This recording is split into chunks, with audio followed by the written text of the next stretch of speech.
Как найти выход из безвыходной ситуации? Пункт первый. Примите мысль о том, что эта ситуация не безвыходная в принципе, а вы пока не видите выход. Вот прямо думайте об этой ситуации таким образом. И вот само это изменение мышления уже даст внутри вас пространство для поиска вариантов, то есть оно расширяет уже внутри. Эйнштейн говорил о том, что невозможно решить проблему на том уровне, на котором она возникла. Необходимо перейти на новый, более высокий уровень мышления или сознания.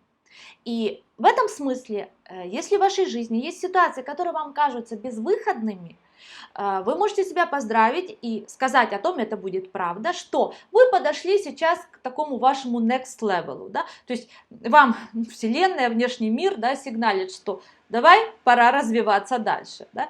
И когда вы переходите на новый уровень сознания, вы видите выход, и вам кажется, почему я раньше его не видела? Ну это же очевидно, надо было вот это сделать. Да? То есть всегда это, ну вот я по опыту работы с клиентами вижу, что когда сознание расширяется, человек видит выход, и всегда есть вот такое вот ощущение, ну это же всегда вот эта открытая дверь, всегда здесь была, почему я не выходила, да, в нее, как муха, да, которая вот бьется о стекло, а рядом открытая форточка. Вот примерно это так выглядит. Просто что такое развитие сознания? Такое маленькое сознание или ваш старый уровень сознания — это маленькое зеркало. И вы в него видите какую-то часть реальности, и в этой реальности нет открытой двери или открытой форточки. Когда вы расширяете свое сознание, да, вы видите больше, и, соответственно, вы начинаете видеть какие-то открытые двери, открытые окна и так далее. То есть ту информацию, которая показывает выход из этой ситуации. У меня на YouTube-канале есть запись, я рассказывала про кейс моей клиентки, когда мы работали с ее кредитом, там около $1 миллиона был большой кредит, и несколько лет она безуспешно пыталась как-то, в общем, с этим кредитом справиться. И потом в процессе нашей работы, естественно, да, у нее сознание расширилось, и она увидела очевидный выход, который всегда был, да, как можно там реструктуризировать этот кредит и так далее, с дисконтом его погасить, и буквально в течение нескольких месяцев эта ситуация была решена, да. То есть всегда за счет расширения сознания мы видим больше информации, и мы видим выход. И безвыходная ситуация, та, которая вам кажется безвыходной, она просто сигналит вам про то, что необходимо перейти на новый уровень сознания, да, и из него, когда вы смотрите уже с другого уровня, очевиден, выход всегда очевиден, да. Как с этим можно поработать? Я предлагаю два момента сделать, вы можете сделать это самостоятельно.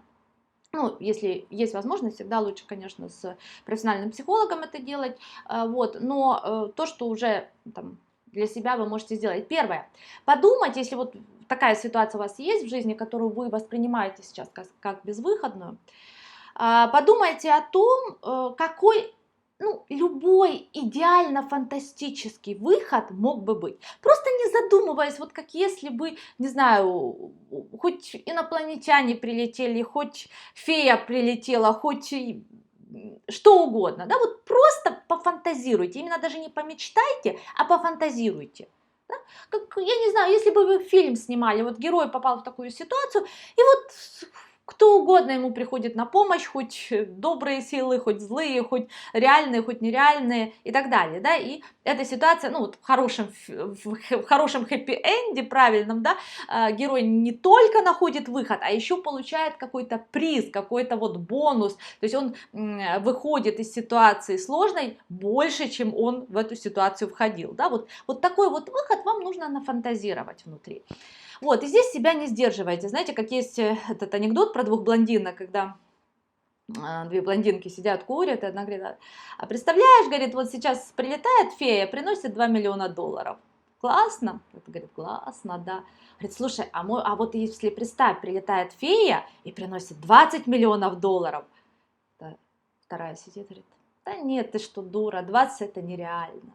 Так вот, позвольте себе и реально, и нереально, как хотите, пофантазируйте. Коротко, долго, ну, минут 5 на это возьмите, все. соберите эту фантазию внутри. И дальше поработайте с ней как сном, как со сном, да. Со сном мы работаем, ну, мы не берем буквально это, да, а мы символизируем, что для меня значит, ну, какой-то персонаж сна, да, когда снится сон, это все персонажи вашей психики, просто они представлены символически, то есть это какие-то ваши способности, установки, идеи, таланты, да, вот.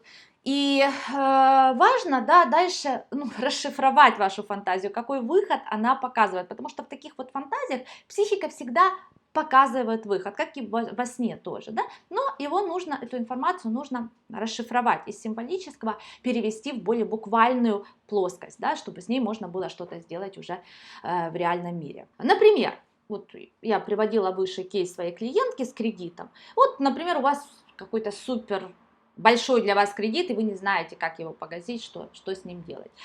Пофантазируйте, вот какая фантазия вам приходит, как разрешается идеальным образом эта ситуация. Например, у вас первая фантазия приходит про то, что вот, не знаю, появляется в вашей жизни мужчина, очень какой-то богатый, который в вас влюбляется и все долги закрывает, да, ну вот так вы хотите, такой принц, да?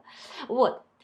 И дальше, да, мы переводим, то есть важно не воспринимать это как буквально, что нужно пойти на поиски мужчины, найти его и так далее. Важно взять эту фантазию символически и посмотреть, какие важные послания туда вложила ваша психика, ваше бессознательное. Что такое мужчина во сне, например, или в фантазии? Да? Это ваша мужская часть, то есть это ваша логика, это ваша структура внутренняя, это ваша способность мыслить. Да? И вот о чем эта фантазия может говорить. Опять же, тут нет одного толкования для всех, но, например, да, мы могли бы говорить о том, что таким образом психика показывает, что через вашего внутреннего мужчину, то есть через вашу способность логически думать, создавать структуру и действовать вовне, да, вы легко получаете столько денег, чтобы этот кредит погасить, эту задолженность погасить. Вот. Можно глубже интерпретировать. Можно интерпретировать ваше состояние вот сейчас кредита, да, как то, что внутри есть очень глубинное чувство вины, что вы должны. И оно реализуется как внешняя ситуация, где вы реально уже должны банку. Да?